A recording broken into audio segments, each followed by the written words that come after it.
Bonsoir à toutes qui nous rejoignez en live ou en replay pour ce direct spécial sur l'endométriose. Nadège, dis-nous déjà peut-être un petit peu pour commencer enfin voilà, qui tu es et quelle est ta relation à l'endométriose, qu'est-ce qui t'a amené à t'y intéresser? Ben oui, qui je suis pour vous parler de traitement de l'endométriose? D'abord, je suis une femme. C'est déjà une Oui, chose c'est pas le cas importante oui. parce que l'endométriose ne touche que les femmes. Je suis une femme qui a jamais été diagnostiquée pour l'endométriose parce qu'on lui a dit que c'était normal d'avoir mal quand on était une femme, que c'était normal d'avoir mal quand on avait ses règles. Et de par mon éducation, les personnes que j'ai rencontrées dans le corps médical, le regard de la société eu égard aux douleurs de femmes pendant les règles, par exemple, hein. Eh bien non, la bonne nouvelle, c'est que les règles douloureuses, ce n'est pas obligatoire. Et ça, moi, on ne me l'a pas dit, on ne me l'a jamais dit. Et si j'avais eu plus jeune les outils que je possède aujourd'hui, mais ça m'aurait tellement aidé. Donc, j'ai vraiment à cœur de les partager et d'accompagner les femmes qui sont en souffrance dans tous les domaines, mais y compris dans ce domaine dans lequel je me suis vraiment spécialisée. D'accord. Donc, je suis thérapeute énergéticienne, donc je pratique les soins énergétiques, mais j'ai été aussi formée à la réharmonisation posturale, à la kinésiologie, à la réflexologie, à la PBA, c'est la psychobioacupression, la sophrologie, les thérapies brèves, la phytothérapie, l'aromathérapie. Donc, je fais pas un déballage de mes compétences, c'est juste pour vous dire que je prends dans chaque discipline ce qui est bon pour moi et donc aussi pour les personnes que j'accompagne. Et donc, je me suis spécialisée dans le soin de l'intime et de l'endométriose. Et donc, j'utilise pas toutes les pratiques dont je vous ai parlé en même temps lors d'un soin de l'endométriose. Mais elles sont autant d'outils à ma disposition pour pouvoir proposer des accompagnements vraiment personnalisés et recevoir les femmes dans mon cabinet et les rendre le plus autonomes possible. Ça, c'est quelque chose qui est important, je trouve. Parce que l'idée dans mon accompagnement, c'est que les femmes, elles n'aient pas 10 thérapeutes à les consulter. Oui. Il y a des thérapies holistiques qui fonctionnent, mais est-ce que toutes les femmes ont les possibilités physiques, géographiques, financières de se déplacer pour aller voir un ostéo, un kiné, un urologue, un acupuncteur, un homéopathe, un nutritionniste, tu vois, c'est ça le souci. Et en France, c'est pas pris en charge, quoi. Est-ce que tu voulais nous mettre des slides, ma belle? L'endométriose est une maladie. Elle ne touche que les femmes. Entre 2 et 4 millions de femmes en France qui sont touchées par l'endométriose. La durée moyenne du diagnostic de la maladie, 7 ans. Je reviens sur l'idée que non, les règles douloureuses, ce n'est pas obligatoire. Donc, il est important de dire que l'endométriose affecte tous les aspects de la vie. Quand une femme est en crise d'endométriose, elle ne va pas pouvoir aller travailler si c'est une crise très forte. Et comment se justifier auprès de son employeur, comment expliquer ça? Enfin, vous imaginez les répercussions émotionnelles et psychologiques que ça engendre de devoir se justifier tout le temps auprès de la société, auprès de son employeur, auprès des hommes, auprès des autres femmes aussi. Il ne faut pas oublier non plus. Donc, je vous l'ai dit, 70% souffrent de douleurs chroniques invalidantes, 40% rencontrent des problèmes d'infertilité. Donc, quel traitement pour l'endométriose? C'est ce dont on va parler. Ce qui va être recommandé, de ce que j'ai compris, généralement par un médecin, ça va être des opérations, ça va être d'enlever des tissus, des adhérences, donc c'est assez invasif, quoi. Il y a même des femmes qui se font retirer l'utérus ou des autres organes parce que les tissus qui sont touchés ne sont pas forcément des tissus de l'endomètre et de l'utérus. Donc, c'est vraiment invasif et invalidant. C'est un type de cellule, en fait. C'est ça. c'est ça. Presque. On a longtemps dit que l'endométriose, c'était l'endomètre qui ose sortir de l'utérus. Et les études qui ont été menées ont montré que c'était des cellules qui ressemblaient beaucoup, beaucoup, beaucoup aux cellules de l'endomètre, mais que ce n'étaient pas des cellules d'endomètre, en fait. D'accord. C'est pour ça qu'on les retrouve partout aussi. Il y a toujours la piste aussi du reflux sanguin au moment des règles, qui remontent au lieu de s'écouler, qui remontent et qui vont être très invasifs au niveau de l'utérus et qui vont pouvoir aller remonter jusqu'aux trompes et ailleurs. Mais il n'y a pas que ça, voilà. Il y a encore des choses qu'on ne sait pas, quoi. Et oui, sur le pourquoi. Mais ce qu'on connaît, c'est les symptômes, quoi. Voilà. Voilà. Et enfin, pas tous, mais on en connaît quand même beaucoup, beaucoup. Et on sait que c'est invalidant. Et donc, l'idée, c'est vraiment d'aider ces femmes à retrouver une vie la plus paisible, tranquille. Et il y a des guérisons tout le temps, quoi. Quand Oui. on est bien accompagné, c'est OK. C'est ce que tu me disais, c'est que tu avais des avant-après, ou c'est juste. Bien sûr.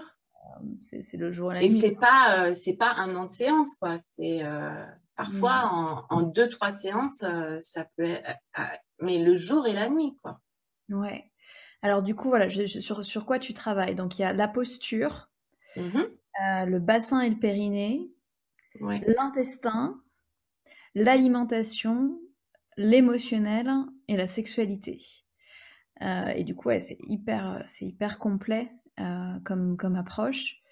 Et est-ce que tu les as mis dans l'ordre Oui. d'importance? Super. Oui, oui. Ouais, et alors, comme je t'ai dit tout à l'heure, je vais rajouter des petits grains de sel quand il y aura besoin de mes compétences. Mais là, c'est vraiment les 6 piliers que j'avais envie de présenter ce soir. Génial. Et alors, la posture, typiquement, j'y aurais jamais pensé. Et ouais, et c'est super important. Travail sur le bassin, la bascule du bassin. Mais pas que, non. Mais Le bassin, ça vient après. La posture, c'est vraiment l'idée que en réharmonisation posturale, comme moi je la pratique, on va aller regarder déjà ce qui se passe dans la posture du corps. Et c'est pas que au niveau des os ou des muscles que ça se passe, c'est aussi au niveau énergétique. Et on rentre par des portes, ça peut être... ce serait compliqué de t'expliquer comment je travaille parce que c'est des années d'apprentissage, mais sur la posture, par exemple, tu peux aller en touchant le pied d'une personne, réharmoniser toute sa posture au niveau de tout son corps, quoi. Il y a des entrées, quoi, dans le corps au niveau postural. Donc, la régulation posturale, elle va permettre de récupérer et de maintenir l'équilibre du corps qui, bien souvent, est plus là, quoi, à cause de tous ces dysfonctionnements. Et ça, c'est une porte d'entrée qui est extraordinaire. Tu peux faire tous les autres points. Si tu ne fais pas cette porte-là, il manque quelque chose. Ouais, c'est comme si ça stabilisait et ça rendait le corps disponible au changement aussi. Tout à fait. Voilà, c'est exactement ça. Tu as vécu des années avec ton système qui encaisse les douleurs, les déséquilibres que ça génère. Tu es obligé de te remettre un peu d'aplomb pour que le mouvement, le changement se fasse. D'accord, génial. Voilà. Génial, ok. Et donc, du coup, c'est pas juste la posture au niveau du bassin. Voilà. Mais par contre, après, on y va au niveau du bassin quand même. Ça, c'est super important parce que le bassin, bien souvent, il a été complètement comprimé, endommagé, bloqué. Donc, il va falloir débloquer le bassin et le périnée pour permettre une meilleure circulation des liquides, notamment au niveau des utérus, mais pas que, comme je te l'ai dit tout à l'heure. Et ça va permettre de réduire la congestion et l'inflammation. Donc, je vais travailler là-dessus en deuxième point. C'est hyper important. Les femmes que je vois, je pose la main sur leur ventre, c'est dur comme de la pierre, quoi. Donc, il faut aller décongestionner ça. C'est indispensable. D'accord. Donc c'est réduire les inflammations, les engorgements de tissus. Congestion et inflammation, ouais. Et ça, tu le fais toi, du coup, en en énergétique, en Ouais, manipulation? Est-ce que tu ouais. suggères des petits exercices, des pratiques, des... Alors, au niveau du périnée, au niveau du bassin, ouais, ça va être au niveau énergétique et puis un petit peu des exercices. Et au niveau du périnée, j'ai vraiment une pratique très, très particulière. Et là où je rends la femme autonome, c'est que je lui montre, c'est-à-dire c'est pas moi qui vais le faire, je vais lui montrer comment elle va pouvoir vraiment débloquer son périnée. C'est pas compliqué. En 2 minutes, elle peut le refaire chez elle. Ah, Elle peut le faire la nuit. Si elle se réveille, elle a mal, elle est allongée dans son lit. Il y a une façon de respirer en même temps, voilà, de contracter ou de décontracter. On va dans le sens où ça va bien, etc. Ça, c'est mon approche aussi. Holistique, énergétique, de toujours aller dans le sens où ça va et de jamais forcer, évidemment. mhm. Donc là aussi, je propose il y en a, D'accord. voilà, il y a des petits exercices tout Des simples à petites faire, mais techniques ouais. qui permettent de gérer la douleur quand elle est là Mm. et de le faire de façon autonome, ce qui est aussi... Et toutes les femmes qui sont atteintes d'endométriose et qui ont fait des soins du périnée te diront que c'est magique, quoi. Tu mm, retrouves une légèreté, une disponibilité. Il y a même des femmes qui n'arrivaient plus à s'asseoir, tu vois. Donc, c'est vraiment invalidant, quoi. Tellement c'est douloureux, la sphère à ce niveau-là, quoi. mm. Mm. D'accord. Et alors l'intestin, qu'est-ce que tu fais avec l'intestin? Donc j'imagine, bah, c'est juste au-dessus de l'utérus, donc en termes Ouais. d'anatomie, c'est Bah, très proche. t'imagines bien que tout ça, c'est complètement figé, complètement inflammé. Et, donc, je vais aller travailler le rééquilibrage au niveau de la fonction intestinale pour limiter le plus possible l'inflammation et puis pour la résorber, in fine, quoi. Donc, D'accord. il y a aussi l'approche, j'enchaîne du coup sur l'alimentation parce qu'il y a il y a un rééquilibrage alimentaire par étape qui va être nécessaire, qui va Mm. vraiment permettre aussi de diminuer l'inflammation, qui va considérablement améliorer le confort de vie des personnes. Donc, je vais aller regarder aussi, par exemple, c'est pas nécessaire pour toutes, mais par exemple, s'il n'y a pas des allergies alimentaires, tu vois. Et ça, moi, je sais faire au niveau énergétique, en kinésio, voilà, il y a plein de moyens aussi d'aller voir ça. Et il y a plein de choses, voilà, des choses que je connais en phyto, en aroma, qui sont hyper utiles aussi pour, euh, pour, pour soigner les intestins.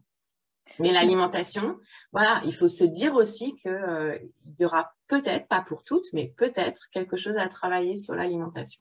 Ouais. Oui, et puis ça fait sens que c'est aussi ce que j'entends dans ton approche, c'est que c'est une façon de redonner au corps ses ressources maximum pour se guérir. Et la vraie guérison, c'est ça, c'est celle qui vient de l'intérieur quand tout Mm. est remis un petit peu à... Alors, dans cette pathologie-là, mais dans plein d'autres, tu as des aliments qui vont être hyper inflammatoires et qui vont plus du tout être supportés par le corps. Et comme c'est une maladie où l'inflammation est très, très importante, je peux donner comme exemple le b.a.-ba, hein, le café, l'alcool, certaines graisses, le gluten pour certaines qui sont inflammatoires typiquement, quoi.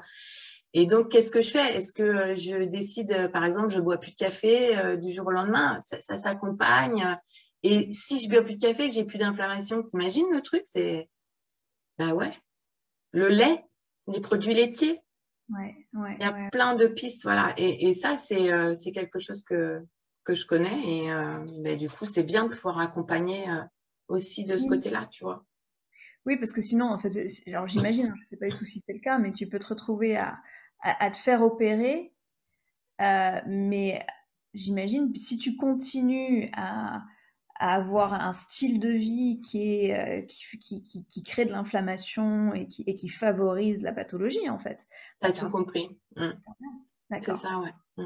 Ça en Ok. fait partie, voilà. Tu sais, j'aime pas être catégorique, tu me connais, mais ça en fait partie, oui, bien sûr. D'accord. Mm. D'accord. Et alors, l'émotionnel. Et l'émotionnel, c'est hyper important et c'est ce que la plupart des praticiens oublient. Comme je te l'ai dit tout à l'heure, une femme qui est dans la douleur H24, t'imagines les répercussions pardon, que ça a sur sa vie, sur son mental, même au niveau de la fatigue, quoi. Être dans la douleur, c'est fatigant. Devoir se justifier, c'est fatigant. Devoir expliquer aux gens, c'est fatigant. Et être dans la douleur, moi, je l'ai connu, c'est épuisant mentalement et on est dans le stress, quoi. Donc, il y a vraiment cette sphère-là à approcher aussi, d'aller voir comment on peut accompagner au niveau de l'anxiété, au niveau du stress, au niveau de la fatigue. Et puis, je vais rajouter que moi, j'ai aussi une approche holistique au niveau transgénérationnel. Parce que des fois, quand on va fouiller un peu, on se rend compte que on porte des choses qui ne nous appartiennent pas, que ça vient de nos lignées, que ça vient de... Voilà, il n'y a pas que le transgénérationnel, il y a aussi tout ce qui est archaïque aussi. Et donc, j'ai aussi cette approche-là. Ouais, c'est ce que j'allais dire, c'est en t'entendant parler de cette vie de femme criblée de douleur, c'est dans l'inconscient collectif féminin Voilà. de porter de la souffrance et de devoir se taire et être forte quand même, et de vivre. C'est comme si la douleur devenait source de culpabilité, de honte aussi. Moi, j'ai fonctionné comme ça, c'est-à-dire que moi, j'avais mal et je n'en parlais même plus, quoi. Je montrais une femme forte, tu vois, et j'en parlais même plus. Et il n'y a rien de pire que ça, de se retrancher dans ça, de pas en parler. Donc, je vous conseille à toutes, voilà, si vous n'en parlez pas avec un thérapeute, au moins d'en parler avec vos amis, avec vos conjoints. Et les conjoints, souvent, se sentent impuissants aussi face à ça. Mais de pouvoir en parler, de pas garder ça, parce que on n'est pas notre douleur. Notre douleur fait partie de nous, mais on n'est pas que ça, quoi. Et c'est important de le poser. Et puis, l'idée aussi d'accompagner les femmes, c'est quoi devenir femme, c'est quoi devenir mère, tu vois, tout ça, c'est important aussi. Ouais, oui, et ce que tu dis, ouais, de sortir de l'isolement. Parce que rester dans sa solitude, ou en tout cas la solitude que peut activer cette souffrance, c'est qu'elle entretenait la souffrance et ça devient un cercle vicieux. Donc je crois que une des premières choses, effectivement, c'est de sortir de ça. Et alors du coup, la sexualité, donc évidemment que c'est une maladie qui va affecter la sexualité, j'imagine, le plaisir. Et oui, pour beaucoup, ouais. Il y a la problématique de désir et de plaisir. Donc, et comme je suis aussi sexothérapeute, c'est intéressant de pouvoir aborder aussi cet aspect-là aussi et de pouvoir accompagner les femmes, et notamment grâce à l'approche de l'érothérapie, puisque j'ai la chance d'être formée par Laura, donc je le revendique haut et fort. Et voilà, je trouve ça génial, quoi, de pouvoir communiquer sur la sexualité, sur les différents types de plaisir, sur les différents types d'érotisme et donc d'érotypes dans notre sexualité, et d'avoir cette approche douce et enveloppante et bienveillante et informative. Il n'y a pas d'éducation sexuelle en France, ça n'existe pas. Éducation à la sexualité n'existe pas. Donc, c'est bien aussi de pouvoir avoir une personne, tu vois, avec qui parler de ça et sans tabou, et avec une écoute vraiment bienveillante et sans jugement, quoi. C'est hyper important. Ouais, tout à fait. Et le mot qui me vient, c'est empuissancement, alors qui n'est pas un très beau mot en français, mais l'empowerment en anglais. Et c'est vraiment ça, j'ai l'impression que le challenge spirituel de cette maladie, c'est de retrouver sa puissance malgré tout face à un système médical où il faut être super forte pour se faire diagnostiquer, pour se faire traiter correctement, empuissancement en sortant de la solitude et de la honte et de la culpabilité de j'ai mal, mais j'ai pas le droit d'avoir mal, alors Voilà. Et du coup, effectivement, la sexualité étant, évidemment pour moi, un des lieux majeurs de l'empuissancement et de reconquérir son plaisir, son désir aussi, parce que j'imagine que ça affecte énormément le désir quand on souffre. Mais bien sûr. Quand tu es dans la douleur et que tu es fatigué et que tu n'as pas forcément envie d'avoir une sexualité. Et c'est OK si il y a des femmes qui n'ont pas forcément envie dans certaines périodes de leur vie d'avoir une sexualité, mais pour celles qui ont envie d'avoir une sexualité épanouie, je peux les accompagner. Voilà, en leur disant quel est leur érotype et du coup comment créer la sexualité qui va avec. Tout à fait. sentiront bien et elles seront pas en train de subir, parce que déjà si tu subis déjà la douleur, pas en plus subir une sexualité qui te convient pas. Tout à fait. Magnifique, super. Ouais, donc c'est vraiment c'est hyper beau comme comme approche. Est-ce que tu peux nous dire en attendant comment on peut te retrouver, comment on peut travailler avec toi, s'il y a des femmes qui souhaitent. Alors, écoute, moi, je suis en région parisienne, à Palaiseau, précisément, dans l'Essonne. J'ai mon cabinet. Je me déplace aussi sur Paris. Alors, concrètement, pour l'endométriose, je ne vais pas vous soigner en visio, hein. J'ai besoin de, et vous avez besoin d'un contact humain. J'ai besoin, voilà, de sentir vos énergies, de vous toucher, de vous accompagner vraiment au plus près. Vous pouvez me retrouver sur Facebook, sur Insta. J'ai un site internet aussi. Voilà. Il y a plein de pistes possibles.